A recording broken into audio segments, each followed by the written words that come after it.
నమస్కారం. ఇది సంగతికి స్వాగతం. అప్పు చేయడం ఎలా, తప్పించుకోవడం ఎలా, పైగా ఎదురు దబాయించడం ఎలా?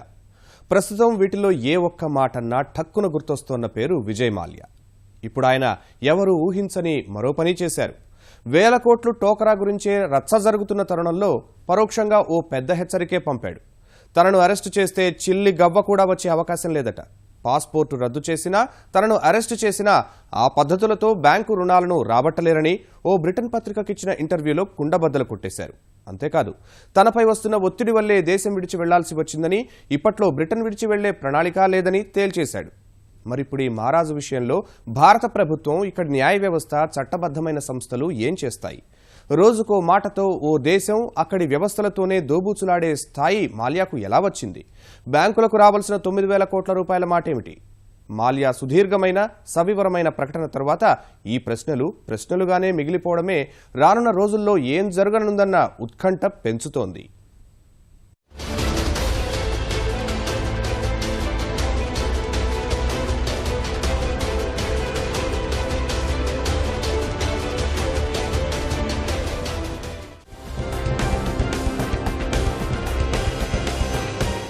విజయ్ మాల్యా ప్రస్తుతం దేశం లోపల బయట ఈ పేరే ఒక ఎడతగని చర్చకు దారితీస్తోంది. ఆయన ఎక్కడున్నాడు? తిరిగి వస్తాడా రాడా? బ్యాంకులకు ఎగవేసిన అప్పులు తిరిగి చెల్లిస్తాడా లేదా? రానంటే ప్రభుత్వం రప్పిస్తుందా లేదా? కట్టేది లేదంటే బ్యాంకులు కట్టించగలవా లేదా? మార్చి 2న మాల్యా దేశం విడిచిపోవడానికి కొద్ది రోజుల ముందు నుంచి ఆ తర్వాత జరిగిన పరిణామాలు గమనిస్తున్న ప్రతి ఒక్కరిలో అదే సందేహం. ఒక్కడే ఒకవైపు, ఒక దేశ వ్యవస్థలన్నీ మరోవైపు. అయితేనేం రోజుకొక సవాల్, ఊహించని రీతిలో ప్రకటనలు, చర్యలు, ప్రతిస్పందనలతో నిత్యం ఇరు వర్గాలు వార్తల్లో నిలుస్తూనే ఉన్నాయి. మాల్యా బ్రిటన్లోనే ఉన్నాడని ఖాయమైన తర్వాత కూడా ఇదే తరహా పరిణామాలు. దేశ సర్వోన్నత న్యాయస్థానంలో హోరాహోరీ వాదోపవాదాలు జరుగుతున్నాయి. వాటి మధ్యనే అతడిని తిరిగి రప్పించడం కోసం కేంద్ర ప్రభుత్వము ఒక్కొక్కటిగా ప్రయత్నాలు ముమ్మరం చేస్తోంది. పాస్పోర్టు సస్పెన్షన్, రద్దుతో మొదలైన చర్యల పరంపరలో విదేశాంగ శాఖ మాల్యాను తిప్పిపంపమని బ్రిటన్ను కోరడం వరకు చకచకా సాగుతూనే ఉన్నాయి. ఇదే సమయంలో అతడి అరెస్టు కోసం బెయిల్కు వీలులేని రీతిలో వారెంట్లు జారీ అయ్యాయి. విదేశీ ఆస్తుల వివరాలు చెప్పాల్సిందే అని దేశ సర్వోన్నత న్యాయస్థానము ఆదేశించింది.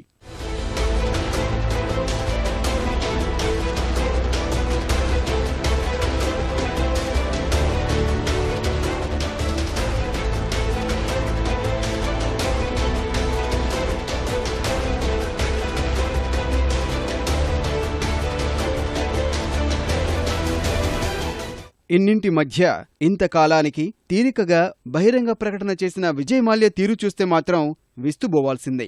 ఇందుకు సంబంధించి పూర్తి వివరాల్లో వెళ్లే ముందు బలవంతంగా ప్రవాసంలో ఉండాల్సి వస్తుందంటూ సెంట్రల్ లండన్లోని మెఫైర్ ప్రాంతంలో ఫైనాన్షియల్ టైమ్స్కు ఇచ్చిన ఇంటర్వ్యూలో మాల్యా వెల్లడించిన 10 కీలక అంశాలు ఒక్కసారి గమనించాలి.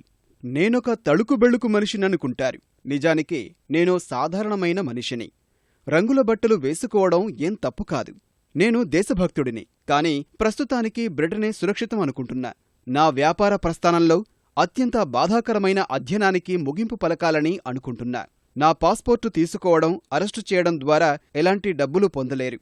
నేను తప్పక తిరిగి వస్తా. రుణదాతలు అందరితో పరిష్కరించుకోవాలని నా ఉద్దేశం. నా పాస్పోర్టు సస్పెండ్, రద్దు ఏవీ పద్ధతి ప్రకారం జరగలేదు. అన్నీ తొందరపాటు చర్యలు. అసలు ఈ 9,000 కోట్ల అప్పులు ఎక్కడి నుంచి వచ్చాయన్నది అర్థం చేసుకోలేకపోతున్నా. చాలా బ్రాండ్లకు ప్రచారకర్తగా చేశా. నేనొక రారాజుగా అందరికీ తెలుసు. ఇప్పుడు వారంతా నన్నొక కింగ్ ఆఫ్ బ్యాడ్ టైమ్స్ అనుకుంటున్నారు. వీళ్ల చర్యల ప్రకారం చూస్తే నేను ఎన్నో తప్పులు చేసి ఉండాలి. లేదంటే వీళ్లంతా నన్ను ఉద్దేశపూర్వక ఎగవేతదారుగా ఎలా ముద్ర వేశారో అర్థం చేసుకోలేకపోతున్నాను. కింగ్ ఫిషర్ను కాపాడుకోవడానికి చేయాల్సింది అంతా చేశాం.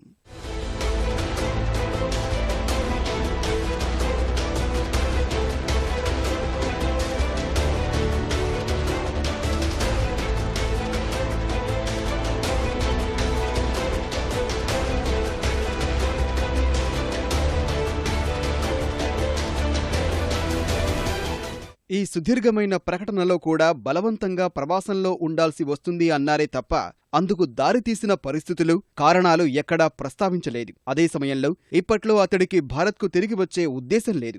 బ్యాంకులతో ఉన్న వివాదాలు పరిష్కారం చేసుకుంటారుగాని, కానీ ఎప్పుడు, ఎక్కడ, ఎంత కాలానికి, ఎలా అని మాత్రం పేర్కొనలేదు. అదే సమయంలో మాల్యా చేసిన పరోక్ష హెచ్చరిక పాస్పోర్టుల రద్దు చేయడం ద్వారానో అరెస్టు చేయడం ద్వారా ఎలాంటి డబ్బులు రాబట్టలేరు. ప్రస్తుతం ఉన్న హడావుడి పరిస్థితుల్లో మాత్రం ఎట్టి పరిస్థితుల్లో భారత్కు వచ్చే అవకాశం లేదు. ఎందుకంటే ప్రస్తుతం పాస్పోర్టు రద్దు చేసిన ప్రభుత్వం తర్వాతే ఏం చేయాలని అనుకుంటుందో తెలియదు. అందుకోసమే దేశం మీద ఎంతో గౌరవం ఉన్నప్పటికీ ఇప్పటికైతే బ్రిటన్లోనే భద్రంగా అనిపిస్తుందనే షరతులతో కూడిన దేశభక్తిని వెల్లడించారు.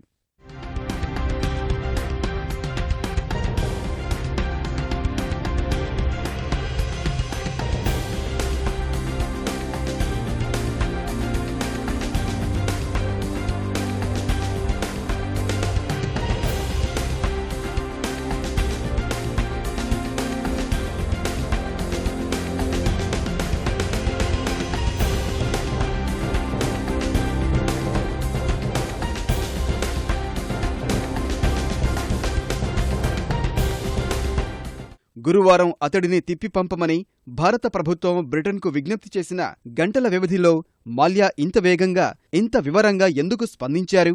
ఆ విషయం తెలియాలంటే 2 నెలలుగా, ముఖ్యంగా గత వారం రోజులుగా చోటు చేసుకున్న పరిణామాలు, మాల్యా చుట్టూ ఉచ్చు బిగుసుకుంటున్న చర్యలు ఒక్కసారి గమనించాలి.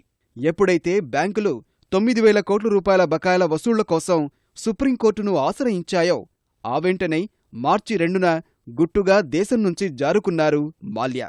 అది లుకౌట్ నోటీసులు జారీ అయ్యాకే. తర్వాత తెలిసిన సమాచారమేమిటంటే ఆ లుకౌట్ నోటీసులు జారీ చేయడంలో సీబీఐ చేసిన చిన్న తప్పిదం కారణంగానే ఆయన తప్పించుకుపోయాడని. మాల్యా దేశం విడిచి వెళ్లిపోయాడన్న విషయం తెలిసింది మొదలు చట్టపరమైన చర్యలు అన్నీ శరవేగంగా పుంజుకున్నాయి. సీబీఐ అష్టదిగ్బంధనం చేసినప్పటికీ తప్పించుకుపోవడంపై, మిగిలిన కార్యాచరణపై దృష్టి పెట్టారు. 900 కోట్ల రూపాయలకు పైగా ఐడీబీఐకి రుణం ఎగవేత కేసులో ఈడీ మాల్యాపై విచారణ తీవ్రతరం చేసింది. కింగ్ఫిషర్ ఎయిర్లైన్స్ పేరుతో ఐడీబీఐ నుంచి తీసుకున్న రుణంలో 430 కోట్ల రూపాయలతో విదేశాల్లో ఆస్తులు కొనుగోలు చేశారనేది ఆ కేసులో ప్రధాన అభియోగం. ఇందులో బ్యాంకు సిబ్బంది పాత్ర ఉందా అనే కోణంలోనూ దర్యాప్తు చేస్తున్న ఈడీ కొందరు అధికారులకు సమన్లు ఇచ్చింది.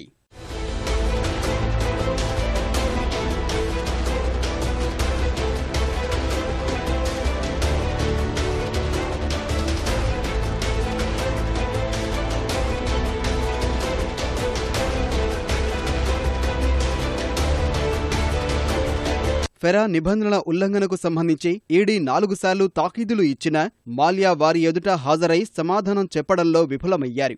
అప్పటికి కొద్ది రోజుల పాటు మాల్యా ఎక్కడ్నుంచి ఎక్కడికి వెళ్లిపోయారో ఎవరికీ అంతుచిక్కని ప్రశ్నగా ఉండిపోయింది. అసలు అతడు దేశం విడిచి వెళ్లిపోయాడన్నది వారం తర్వాత గానీ వెలుగు చూడలేదు. తొలుత బ్రిటన్కు, అక్కడి నుంచి మరో చోటికి జారుకున్నట్లు తెలిసేసరికే అన్ని రోజులు పట్టింది.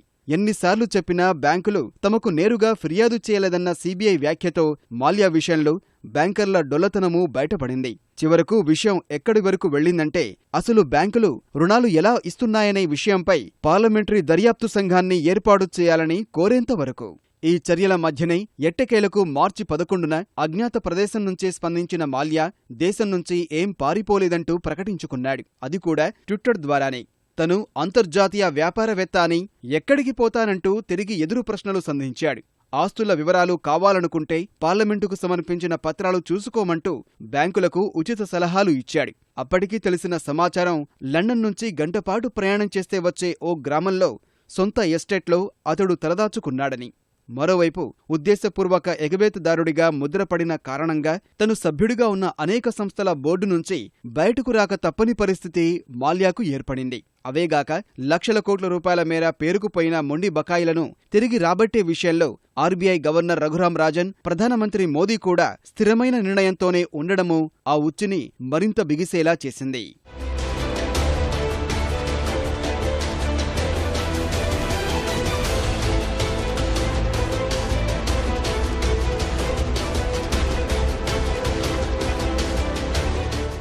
ఫలితంగానే మాల్యా ఏ రోజునైతే స్పందించాడు అదే రోజు ఎన్ఫోర్స్మెంట్ డైరెక్టరేట్ మార్చి 18న విచారణకు హాజరు కావాలని సమన్లు జారీ చేసింది.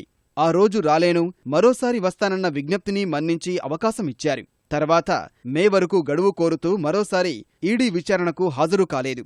అలాంటి విధిలేని పరిస్థితుల్లోనే అతడికి న్యాయస్థానం నుంచి నాన్ బెయిలబుల్ అరెస్టు వారెంట్ తీసుకున్న ఈడీ పాస్పోర్టు రద్దుకి విదేశీ వ్యవహారాల మంత్రిత్వ శాఖను ఆశ్రయించింది.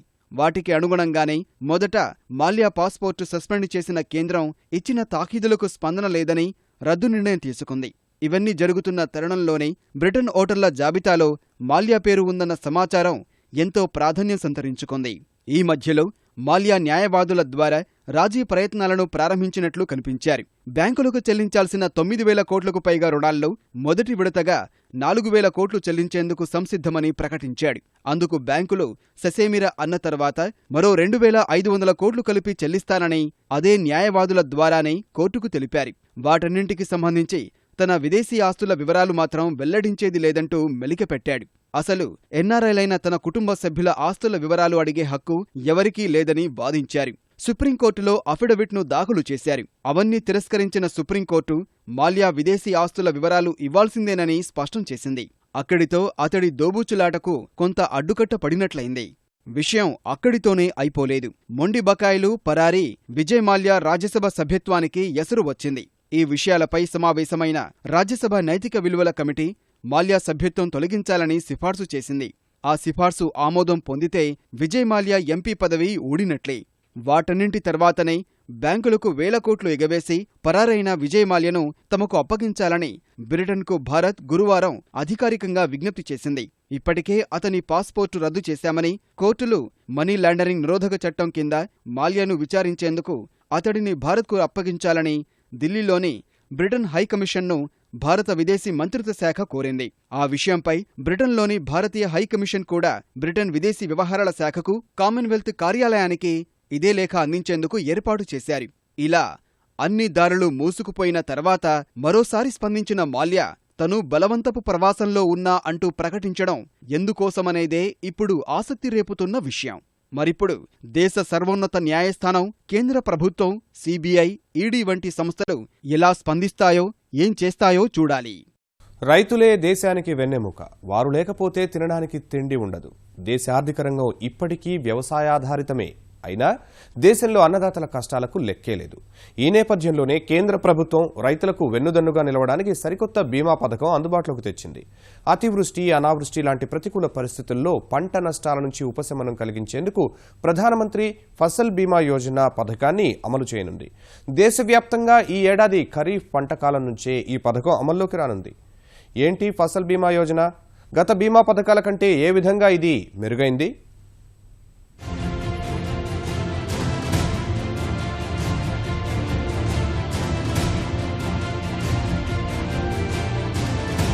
కర్షక లోకానికి శుభవార్త.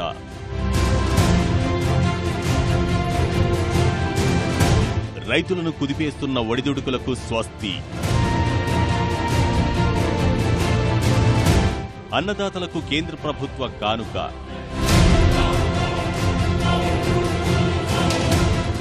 వర్షాభావం, కరువు, ఇతర ప్రతికూల పరిస్థితుల వల్ల రైతులు నిత్యం నష్టాలు చవిచూస్తున్నారు.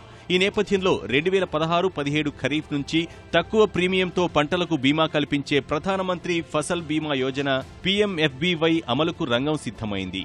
ఈ నూతన బీమా పథకం రైతుల జీవితాలని సమూలంగా మారుస్తుందని మోదీ విశ్వాసం. ఈ పథకం కింద ఆహార ధాన్యాలు, నూనె గింజల పంటలకు విలువలో గరిష్టంగా 2%, ఉద్యాన, పొగాకు పంటలకు విలువలో గరిష్టంగా 5% ప్రీమియం చెల్లిస్తే సరిపోతుంది. జాతీయ వ్యవసాయ బీమా పథకం సవరించిన జాతీయ వ్యవసాయ బీమా స్థానంలో ఇది అమలవుతుంది. రబీలో ఆహార ధాన్యాలు, నూనె గింజల పంటలకు 1.5%, అదే ఖరీఫ్ పంటలకైతే 2% రైతులు ప్రీమియం చెల్లించాలి. ఉద్యాన పంటలు, పొగాకు పంటలకైతే ఏ కాలంలోనైనా సరే 5% ప్రీమియం చెల్లిస్తే చాలు. బీమా సంస్థ నిర్ణయించిన మొత్తంలో రైతులు చెల్లించే స్వల్ప మొత్తాన్ని తీసేయగా మిగిలిన దాన్ని కేంద్ర, రాష్ట్రాలు సమానంగా భరిస్తాయి. భారత్లో మొత్తం పంటల విస్తీర్ణం 19.5 కోట్ల హెక్టార్లుండగా అందులో 25 నుంచి 27% మాత్రమే బీమా పరిధిలో ఉంది. కొత్త పథకం అమలుతో 3 ఏళ్లలో అది 50%కి చేరుతుందని అంచనా. ఈ పథకం అమలుకు కేంద్ర, రాష్ట్ర ప్రభుత్వాలకు ఏటా 17,600 కోట్ల రూపాయలు ఖర్చు కానుంది. మునుపటి మాదిరిగా ఈ పథకంలో ప్రీమియంపై ప్రభుత్వ రాయితీకి గరిష్ట పరిమితి లేదు. బీమా మొత్తం తగ్గించకుండా పూర్తి క్లెయిమ్ ఇస్తారు. ఈ ఏడాది జూన్ 1 ఖరీఫ్ నుంచి PMFBY పథకం అమలు చేయనున్నట్లు కేంద్ర వ్యవసాయ శాఖ మంత్రి రాధామోహన్ సింగ్ వెల్లడించారు. फसल बीमा योजना अभी तक जो फसल बीमा योजना चल रही थी देश में, उसमें बहुत विसंगतियां थी. अभी जो प्रधानमंत्री फसल बीमा योजना आया है, एक प्रकार से आज़ादी के बाद किसानों के राहत के लिए इससे बड़ी कोई योजना नहीं आई। इससे जो किसान की यदि बुआई भी नहीं हो पाई तो 25% बीमा की राशि मिलेगी, और कटाई उपरांत भी 14 दिनों तक यदि खेत के अंदर है आपदा आई तो उसका भी बीमा मिलेगा, जो पहले नहीं मिलता था। పంట బీమా పథకాలు చాలా కాలం నుంచి అమల్లో ఉన్నాయి. అయితే అధిక ప్రీమియం రేటు, చాలా తక్కువ బీమా రాశి, స్థానిక విపత్తుల నష్టాలకు వర్తించకపోవడం వంటి లోపాల వల్ల అవి విజయవంతం కాలేదు. ఫలితంగా కేవలం 20% రైతులు మాత్రమే బీమా ప్రీమియం చెల్లిస్తూ కొద్దో గొప్పో నష్టాల నుంచి విముక్తి పొందుతున్నారు. మిగతా 80% రైతులు బీమా వైపు తొంగి చూడటం లేదు. ఈ నేపథ్యంలో తక్కువ ప్రీమియంతో రైతులకు ఎక్కువ ప్రయోజనాలు కల్పించాలన్న లక్ష్యంతోనే ఈ కొత్త పథకం ప్రారంభించారు. ఒకవేళ అకాలం లోకల్ గా ఏ స్టామ్ డ్యామేజ్, వడగళ్ల వాన లేదా అకాల వర్షాలు జరిగితే రైతు వారి అంచనా జరుగుతుంది. దానికి రైతు వారి అంచనాకి కావాల్సింది ఏంటంటే, రైతు వారి నష్టం జరిగితే ఇన్సూరెన్స్ కట్టిన వాళ్ళు బ్యాంకుకి కానీ మా కంపెనీకి కానీ మెసేజ్ ఇవ్వగలిగితే మా ఇన్స్పెక్షన్ టీం వచ్చి సర్వే చేసి నెక్స్ట్ జాయింట్ టీం మండల్ లెవెల్లో, డిస్టిక్ లెవెల్లో జాయింట్ టీమ్స్ ఫామ్ చేస్తాం అగ్రికల్చర్ డిపార్ట్మెంట్ ద్వారా. వారు అంచనా వేసి లెక్క కట్టినాక ఆ అమౌంట్ ని లెక్క కట్టి 30 రోజుల లోపల క్లెయిమ్ ఇవ్వడానికి అవకాశం ఉంది. PMFBY పథకంపై ప్రభుత్వం 593 జిల్లాల రైతుల్లో విస్తృత అవగాహన కల్పిస్తోంది. కొత్త పథకంలో ప్రతికూల వాతావరణ పరిస్థితుల వల్ల నివారించిన విత్తు నాట్లు లేదా నారు నాట్ల నష్టాల కేసుల్లో 25% మొత్తం రైతుల బ్యాంక్ ఖాతాలో నేరుగా జమైపోతుంది. ఇదే ఈ పథకం ప్రత్యేకత. మిగతా సొమ్ము 90 రోజుల్లోపు రైతు ఖాతాకే నేరుగా చేరిపోతుంది. దళారుల బెడద ఏమాత్రం ఉండదు. నిధుల దుర్వినియోగం ఆస్కారమే లేదు. ప్రకృతి వైపరీత్యాల వల్ల అప్పుల ఊబిలో చిక్కుకుపోతున్న రైతులకు ఈ పథకం ఆపన్న హస్తం అందించనుంది. ఉదాహరణగా 1,00,000 రూపాయల యొక్క అప్పు మనం తీసుకుంటే మనము 1,000 రూపాయలు కడితే 1,00,000 రూపాయలు వచ్చేటువంటి పథకమే ఈ ప్రధానమంత్రి ఫసల్ బీమా యోజన అని నేను మీకు హృదయపూర్వకంగా మనం చేస్తున్నాను. పంట బీమా అన్నది సేద్యంలో కీలకం. తుఫాన్లు, భారీ వర్షాలు, అధిక ఉష్ణోగ్రతలు, కరవులు, వడగళ్ల వానలు, అకాల వర్షాల వల్ల సంభవించే నష్టాల నుంచి రైతులకు రక్షణ సమకూర్చే సాధనం. హఠాత్తుగా సంభవించే ఉపద్రవాలు, ప్రతికూల పరిస్థితుల వల్ల రైతులకు కలిగే పంట నష్టాలను ఇది భర్తీ చేస్తుంది. పరిహారం సకాలంలో అందుకోవడానికి రైతులు సైతం సాంకేతికత వినియోగించుకోవాలి. స్మార్ట్ ఫోన్లు వినియోగించి పంట కోతల ప్రయోగాలు ఫోటోలు తీసి సర్వర్కు అప్లోడ్ చేయాలి. అందువల్ల బీమా కంపెనీలు వీలైనంత త్వరగా దిగుబడి డేటా పొంది క్లెయిమ్లు త్వరగా పరిష్కారమవుతాయి. ఇంతకుముందు ఇన్సూరెన్స్ చేస్తే పంట పండిందనుకోండి, మరుసటి రోజు నీకు వడగళ్ల వాన వచ్చిందనుకోండి, నీ పంట పండిందండి అయిపోయింది, నేనేం చేస్తాను, ఇంకా ఇన్సూరెన్స్ లేదని వాళ్ళు. ఇప్పుడు అట్ట కాదు, పంట కళ్ళంలోకి వచ్చి ఇంటికి వచ్చిన దాకా 14 రోజుల వరకు మధ్యలో అతివృష్టి వచ్చినా, లేకపోతే వడగళ్ల వాన వచ్చినా, ఇంకేదైనా వచ్చి నష్టం వచ్చినా దానికి కూడా నష్టపరిహారం ఇవ్వాలని ప్రధానమంత్రి గారు పెట్టారు. అదేవిధంగా ఇంతకు ముందు మనందరికీ తెలుసు, ప్రకృతి వైపరీత్యం వస్తే, పెద్ద వరదలు వస్తే, లేకపోతే పెద్ద ఇంకోదన వస్తే చనిపోయిన వాడికి ఇంతకుముందు 1,20,000 ఇచ్చేవాళ్ళు. మోడీ గారు చెప్పారు 1,20,000 సరిపోతుంది. ఇప్పుడు కొత్తగా 4 లక్షల రూపాయలు చనిపోయిన కుటుంబానికి నష్టపరిహారం అని ప్రధానమంత్రి గారు చెప్పారు. ఇంతకుముందు 50% పంట పోవాలి, నీ ఒక్కడితే పోతే రావాలా, 50% పోతేనే ఊరంతా అప్పుడు ఇచ్చేవాళ్ళు. ఇప్పుడు దాన్ని తగ్గించి 33% తీసుకొచ్చాడు. ఇప్పటికే భారత వ్యవసాయ పరిశోధన మండలి ICAR, అంతరిక్ష పరిశోధన సంస్థ ఇస్రో వంటి సంస్థలు అధునాతన సాంకేతిక పరిజ్ఞానం రూపకల్పనలో నిమగ్నమయ్యాయి. అమెరికా సహా యూరప్, బ్రెజిల్, జపాన్ వంటి అభివృద్ధి చెందిన దేశాల్లో ఈ తరహా సాంకేతికత వాడుకొని పంట నష్టం, పరిహారం చెల్లింపులు సకాలంలో కొనసాగుతున్నాయి. అయితే భారత్లో ప్రకృతి వైపరీత్యాల వల్ల దెబ్బతిన్న పంటలను అంచనా వేసేందుకు సాంకేతిక పరిజ్ఞానం అవసరం సవాల్గా మారింది. దేశంలో ప్రస్తుతం జాతీయ వ్యవసాయ బీమా పథకం NAIS, సవరించిన జాతీయ వ్యవసాయ బీమా పథకం MNAIS, వాతావరణ ఆధారిత పంట బీమా పథకం WBCIA, కొబ్బరి తోటల బీమా పథకం CCIS అమలవుతున్నాయి. రైతులకు మరింత రక్షణ చేకూర్చేందుకు NAIS, MNAIS పథకాలను 2015-16 రబీ నుంచి రద్దు చేస్తూ కేంద్రం 2016 ఖరీఫ్ నుంచి PMFBY ప్రవేశపెట్టింది. ఈ పథకం కింద తృణధాన్యాలు, ధాన్యాలు, నూనె గింజలు, వార్షిక తోటల పెంపకం, వాణిజ్య పంటలు పండించే రైతులు బీమా చేసుకోవచ్చు. 29 రాష్ట్రాలు, 7 కేంద్రపాలిత ప్రాంతాల్లో నోటిఫై చేసిన ప్రాంతాల్లో పంటలకు బీమా సదుపాయం అందుబాటులోకి రానుంది. మరొక ముఖ్యమైన విషయం, గ్రామం, కమతం ఆధారంగా కూడా బీమా వర్తింపచేసే సౌలభ్యం ఉండటం.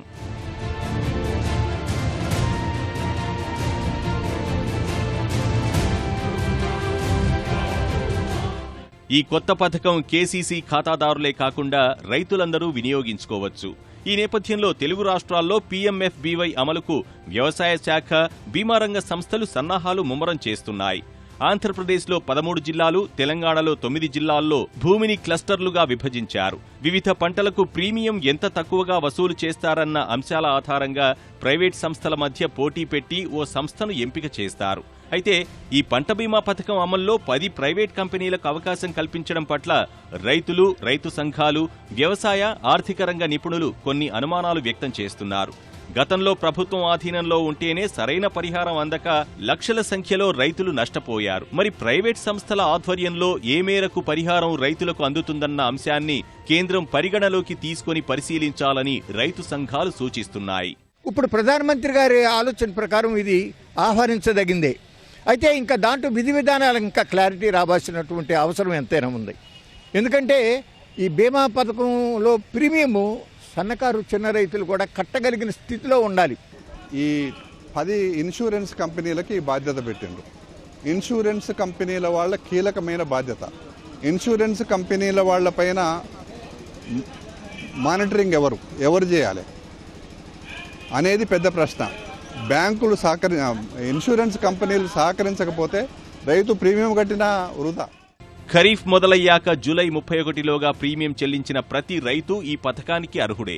కాబట్టి తెలుగు రైతులంతా బీమా కోసం దగ్గరున్న బ్యాంకు శాఖ, ప్రాథమిక వ్యవసాయ సహకార సంఘం, బీమా కంపెనీ లేదా ఏజెంట్ను సంప్రదించి వినియోగించుకోవాలని నిపుణులు సూచిస్తున్నారు.